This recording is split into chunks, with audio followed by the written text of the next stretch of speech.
when you have multiple payments and you have multiple contracts. Any questions so far? Clear as mud or clear as water? I just have one question. On some of our contracts, we may have subs that are very active in the beginning, but then they're out of the game and they're not back, or vice versa, they don't come into the end. If you had GCs run into issues getting subs to go into the system and check the box 0, does that run in? And I don't do this in where I work. I'm just wondering. I might have. You still have to report 0. Right. I mean, I'm just getting cooperation from my subcontractors. You run into that, the guys. You have to make sure that from the onset of the project that you let them know that there is a reporting system that is a must, that they have to cooperate with, that they have to be interactive with, that even though you're not going to use them throughout, but on phases, phase 1 and then phase 4, that they still have to be active in the confirmation of the 0 payments.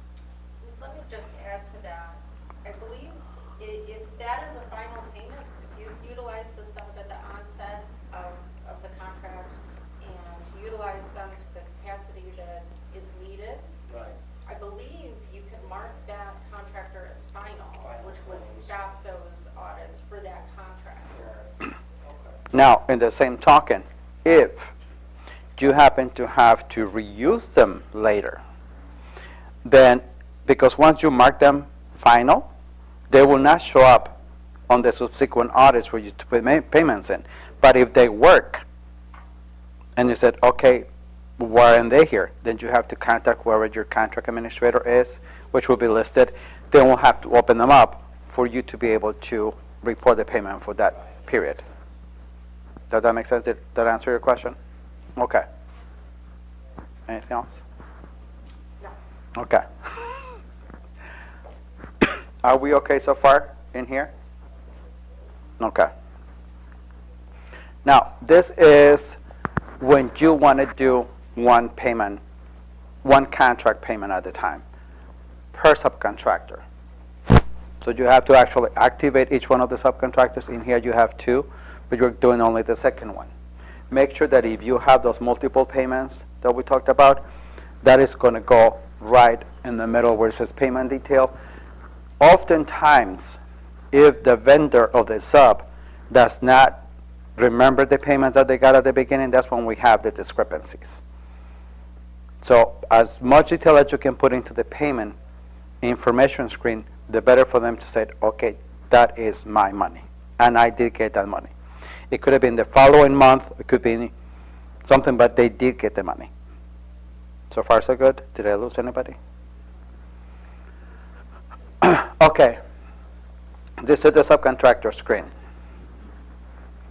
Incomplete audits. That is when you, as a prime, have already gone in, put in the money in, or the payment in this case is a tier 1. The system also tracks the tiers 2, just in case they are certified. Mind you, the C2 system is only for tracking certified M, Ws, and Ds, not for non-certified firms. So in this case, you, as the sub, got the notification. You open your dashboard. You have the incomplete. You click on the incomplete, and this is what you get. You have to confirm a payment received. So at that point, that's when I'm going to open the screen and see whether or not you are telling a lie or I didn't get a penny of what you said that you give me. Why don't you do it for all subs? This is you as a sub. This is subcontractor. Right, but a non-WRM. Because Performing subs? Right? They're not performing on the contract? No, they're performing, just not minority. Not an M. Okay, so I'm working for. you are performing the contract, but you don't hold any certifications. Right. The purpose of the contract is to be able to track for the prime side whether or not they have been able to use and meet the contract goals for the M, the Ws, or Ds. No, but my point is, we like the system, and it protects everyone, so even if you're not a M or W, it's nice to be monitored that you get paid when you're supposed to get paid. We'd like it for everyone. You'd be committed to tracking performance on every minorities firm on your contract? Non-minorities. They want to track non-minority firms. Absolutely. I mean, we do now. We turn in the non-minority cert anyway. It could help. No, I understand the question. So the purpose of C2 is to specifically to track the minority, woman, or disadvantaged participation on contracts. So adding those non-certified firms to that tracking could impact negatively that trending report, right? I understand the purpose and the value that you see in it, and I don't disagree from a business perspective, but from a compliance perspective, we wouldn't want to commingle those two. What I will say is with LCP Tracker, any contractor that is performing on the contract, regardless of their certification type, is required to enter and certify their payroll records into the system. So that will be able to track your hours, your labor, workforce, wage compliance, EO, CRO, all the good stuff that's accompanied with it. But again, that's payments versus actual payroll records, so that's the difference. Did that answer your question? I would like you to expand it. I guess it depends on the capability of the system, but the way it is, it was set up for the city to track only. That's what it is called, the compliance and certification system, only minority participating firms. But I think this is good feedback, and we're bringing it back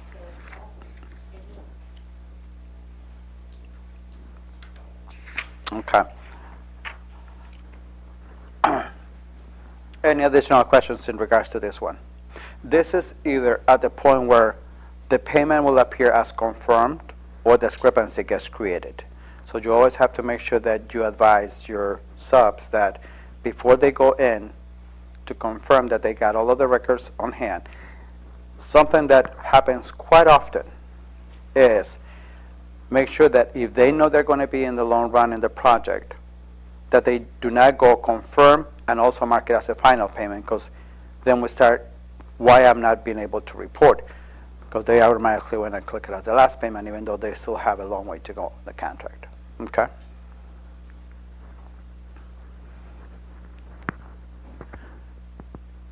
When the subcontractor clicks on that red sub confirm payment received, this will be the screen that they're going to see.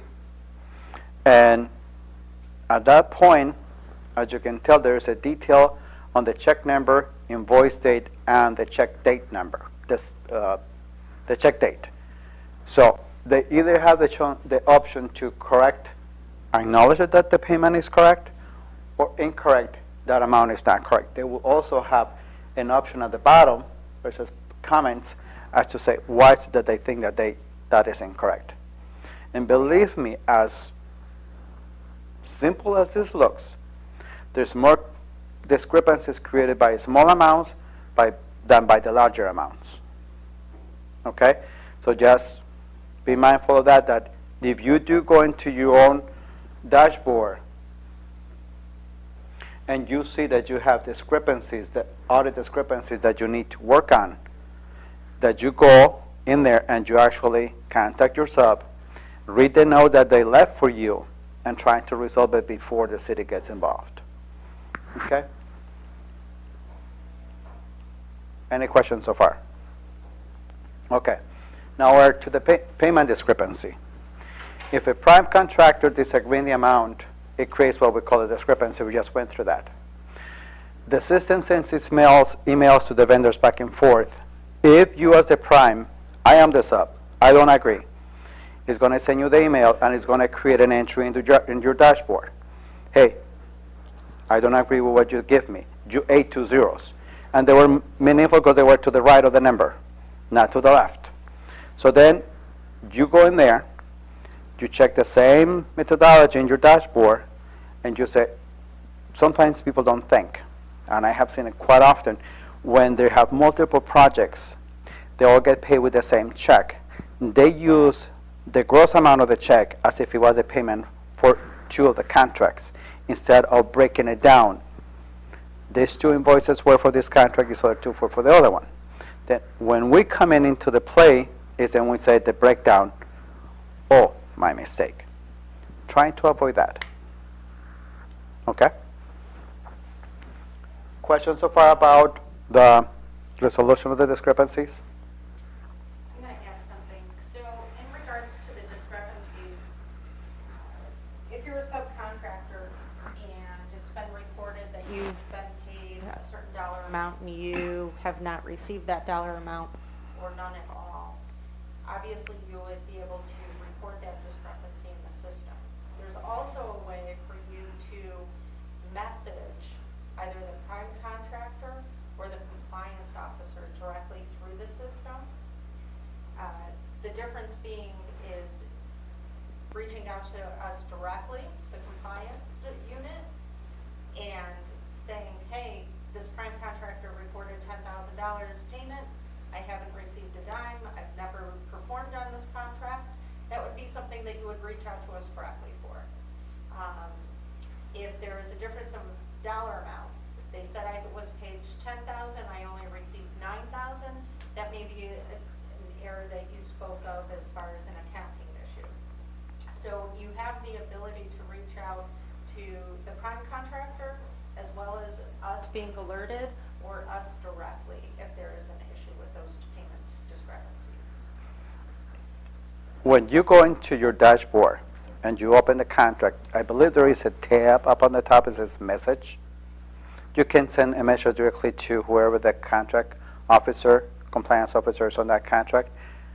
We will see it, and then we can take action from there. Or the email of the compliance officer is also within the body of the contract, so you can email them directly, or the phone number, and call them directly.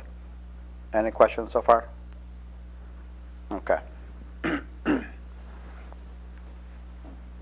Are there any questions about what we covered today? I don't want you to leave the room with, oh, I should have, sound like a dumb question. There's not a dumb question. I just want to make sure that you walked out with clarity as to what is it that, how we track them, what is it the system. Months, possibly even a year later, to kind of check if the work product we provide is complete and in good form. So a lot of contracts will hold 3%, 1% retainage for an extended period of time. And if our MBWB subs have done some of that work that's yet to be checked off, we hold percentage of retainage for that. At the end of this contract, then, for some of our MBEs, we'll be giving them like a lump sum final payment once we get our retainage. How do you report that if you've kind of closed out that sub and CT system?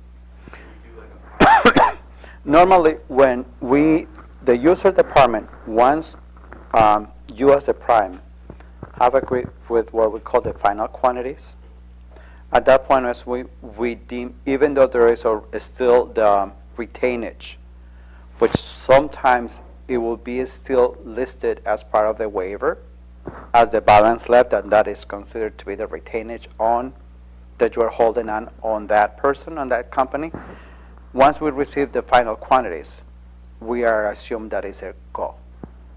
As long as you have exceeded your goal, because the retainage is just a retainage, is not part of the performance that they have done for the amount, because you wouldn't have a retainage if they didn't perform.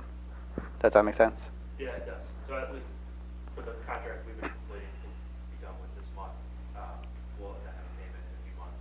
We'll just enter zeros, I guess, in the C2 system for the next few months, and then go back and make the final. As long as, if you expect not to be performing any additional work, if you don't have any warranties or any punch-ups or anything that you need to do, then you can mark it as a final.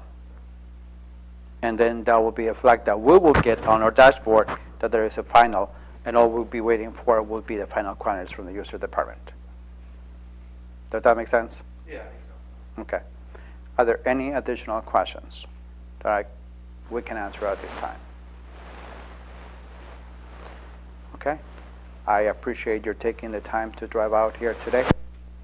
And don't hesitate to reach out to us in case you do have any additional questions, comments, concerns, or anything that we can do to make the driving through the C2 system a little bit more enjoyable.